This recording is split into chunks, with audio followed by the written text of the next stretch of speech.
Hey everybody, Josh Saracen of World Alternative Media here, and as gun confiscation takes place in places like Florida and Seattle, as YouTube bans gun-related videos, as kids in need of mommy and daddy government to make them feel better plead for gun control, days after a school officer stopped a school shooter that no one seems to care about, there is an epic march coming to Washington.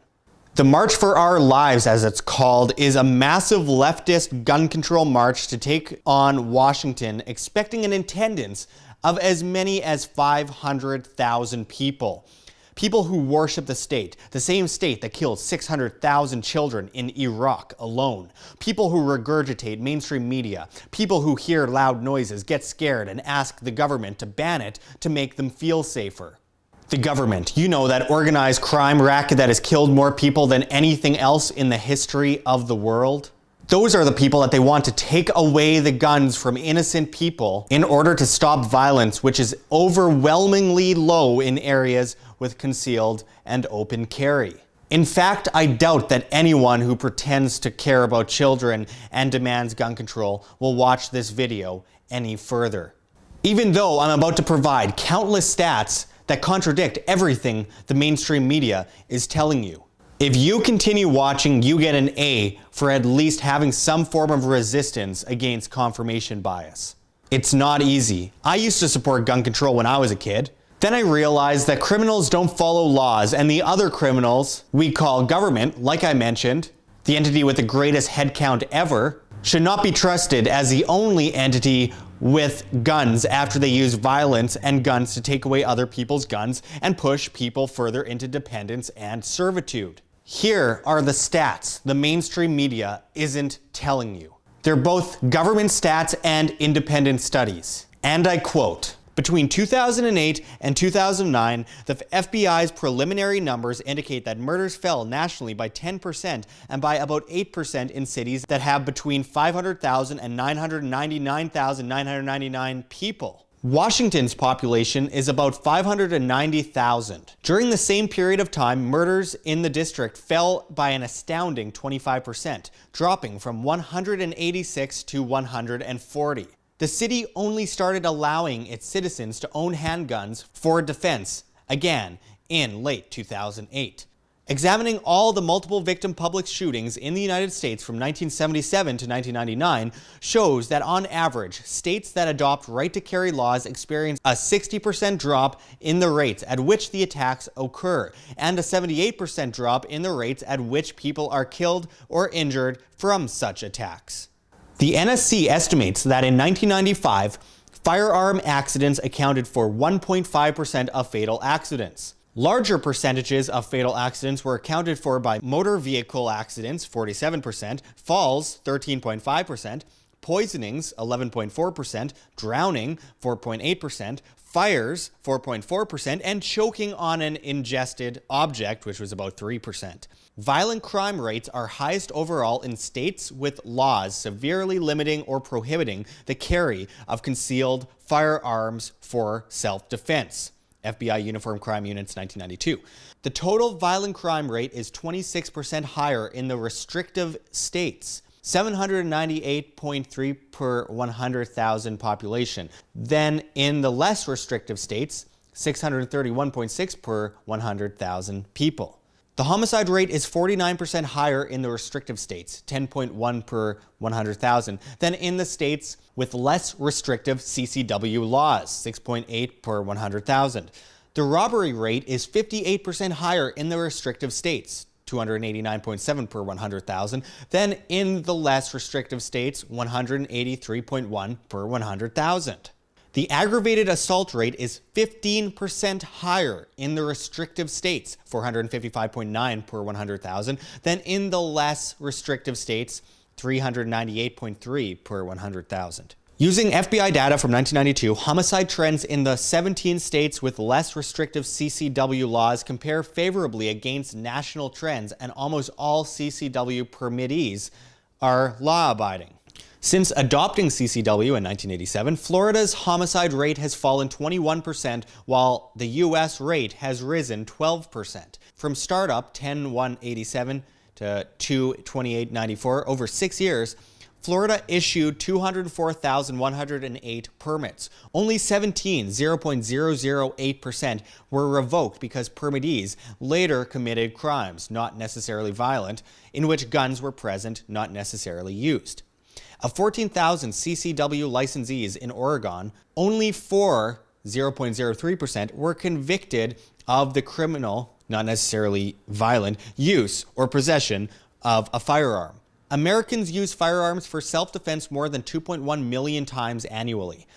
By contrast, there are about 579,000 violent crimes committed annually with firearms of all types. 70% of violent crimes are committed by 7% of criminals, including repeat offenders, many of whom the courts placed on probation after conviction, and felons that are paroled before serving their full time behind bars.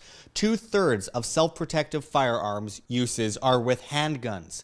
99.9% of self-defense firearms uses do not result in fatal shootings of criminals, an important factor ignored in certain studies that are used to claim that guns are more often misused than used for self-protection. Now, many people believe that places like Australia and Britain are safer because of gun control. Well, think again.